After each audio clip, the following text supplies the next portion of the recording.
Hello everyone. ఈ వీడియోలో కృష్ణ తత్వం గురించి ఒక చిన్న స్టోరీ ద్వారా తెలుసుకుందాము. గోకులంలో ఒక మహిళ బావి దగ్గర నీళ్లు తోడుతుంది.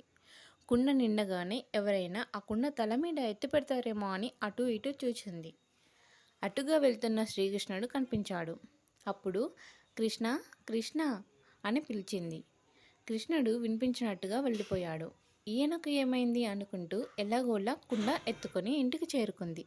అక్కడ ఆమె కన్న ముందే కృష్ణుడు చేరుకొని ఆమె కోసం ఎదురు చూస్తూ ఉన్నాడు. అప్పుడు కృష్ణుడు, రా కుండ దించి పెడతాను అన్నాడు. ఆమె ఆశ్చర్యంతో అడిగింది, అప్పుడు పిలిస్తే రాకుండా ఇప్పుడు పిలవకుండా వచ్చి కుండ దించి పెడతాను అంటున్నావు, నాకేం అర్థం కాలేదు కృష్ణ అంది. కృష్ణుడు నవ్వి, నేను భారం దించేవాడిని, భారం ఎక్కించడం నా పని కాదు అని వెళ్ళిపోయాడు. కృష్ణం వందే జగద్గురు. మీకు ఈ వీడియో నచ్చినట్లయితే ప్లీజ్ సబ్స్క్రైబ్ చేయడం మర్చిపోకండి.